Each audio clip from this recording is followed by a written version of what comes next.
यूं तो वडोदरा कलाकारों की सिरमौर नगरी है। इन्हीं में से एक कलाकार है जिसे ब्रॉन्ज की प्रतिमाएं बनाने की कला विरासत में मिली है। आइए देखते हैं उनसे एक खास मुलाकात। सयाजी नगरी यानी वडोदरा शहर की नगरी। वडोदरा शहर को जैसे हम कला की नगरी सयाजी राव की नगरी से जाने जाते हैं, वैसे ही वडोदरा शहर में ऐसे कई कलाकार हैं जो अपने अलग अलग कार्य से नेशनल इंटरनेशनल लेवल पर वडोदरा शहर का नाम रोशन करते आ रहे हैं। वडोदरा शहर के एक ऐसे ही कलाकार है जो बहुत ही हटके और बहुत ही उम्दा कार्य कर रहे हैं, दैट इज ब्रॉन्ज मूर्ति बनाना।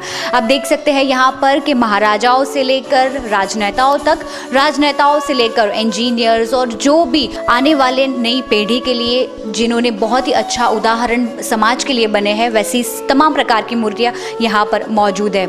ऐसे ही कलाकार है विवेक कुल्हाटकर जो ब्रॉन्ज की मूर्तियों का कार्य अपने दादाजी के ज़माने से आज भी यहाँ पर वो अच्छे से वो कार्य अभी निभा रहे हैं। सबसे पहला मेरा आपसे सवाल है कि कुल्हाटकर फैमिली में ये कार्य कब से शुरू किया गया है? ये कार्य मेरे दादाजी ने चालू किया था 1911 में।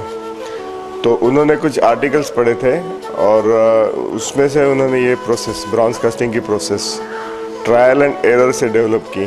सो he was the founder in real sense and in those days Hindustan में बहुत कम जगह ब्रॉन्ज कास्टिंग्स हुआ करती थी, हम लोग उनमें से एक थे। सर, ब्रॉन्ज की मूर्तियों का मूर्ति के कार्य के बारे में हम बात करें तो किस तरह का रहता है मैन्युफैक्चरिंग? शिल्पकार आप लोग यहाँ पर मूर्ति बनाते हैं और किस तरह का प्रोसेस रहता है पूरा? जी, उसमें पहले फ़ोटोग्राफ्स इकट्ठे किए जाते हैं और ज़्यादातर फ़ोटोग्राफ्स में से अच्छे फ़ोटोग्राफ्स ढूंढने पड़ते हैं जो आदमी की पर्सनैलिटी बताएं। ऐसा होता है कि अलग अलग उम्र के अलग अलग मूड्स के अलग अलग फ़ोटोग्राफ्स रहते हैं, तो उनमें से सही फ़ोटो पसंद करना बहुत इम्पॉर्टेंट है, बहुत महत्वपूर्ण है। फ़ोटोग्राफ सिलेक्ट करने के बाद हम मिट्टी में मूर्ति बनाते हैं, जैसे गणपति बनते हैं वही मिट्टी होती है। सो फोटोग्राफ देख कर हम मूर्ति को आकार देते हैं। अब ये बहुत ही महत्वपूर्ण अंग है क्योंकि आदमी का लाइकनेस आना चाहिए, उसकी पर्सनैलिटी आनी चाहिए और फिर वो कस्टमर्स को और लोगों को पसंद पड़ना चाहिए। और ये फर्स्ट स्टेप है और ये बहुत ही इम्पोर्टेंट स्टेप है। आप जो मेरे पीछे मूर्तियाँ देख रहे हैं वो हमारी कॉपीज़ हैं। हम लोग जो प्रोसेस से मूर्ति बनाते हैं उसमें एक प्लास्टर ऑफ पेरिस की मूर्ति हमारे पास रहती है, तो जहाँ तक हो सके हम ये प्लास्टर ऑफ पेरिस की मूर्ति संभाल के रखते हैं और ब्रॉन्ज की मूर्ति अपनी जगह पे लग जाती है। विवेक जी, ऐसी कोई खास ब्रॉन्ज की मूर्ति जो आपकी बहुत पसंदीदा रही हो और जो आप एक मेमोरेबल ब्रॉन्ज मूर्ति रही?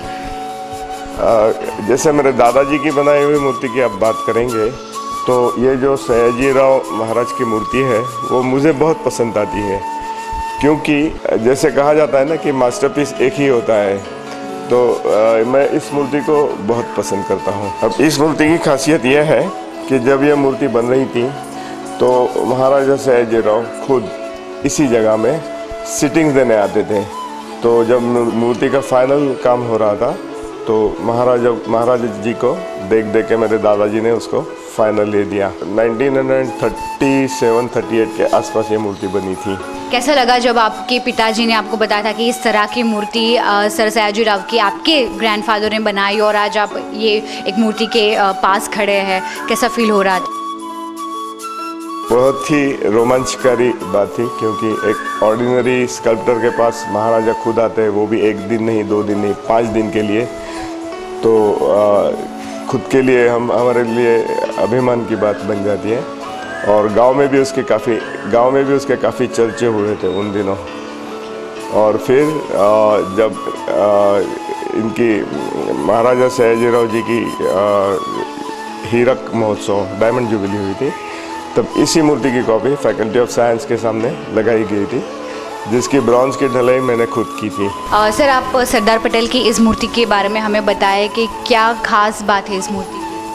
ये मूर्ति मेरे दादाजी ने बनाई थी और ख़ास बात यह है कि सरदार साहब के आखिरी दिनों में मेरे दादाजी ये मिट्टी का काम लेके चले गए थे कपड़वंश, जहाँ उन्होंने ये मूर्ति के लिए सीटिंग्स दी थी खुद सरदार पटेल जी ने। बाजू में ये जो है ये महर्षि विश्वेश्वरैया, ये सब इंजीनियर लोगों के भीष्म पितामह माने जाते हैं। हिंदुस्तान में सबसे पहले इंजीनियर होने वाले में से ये एक है और उन्होंने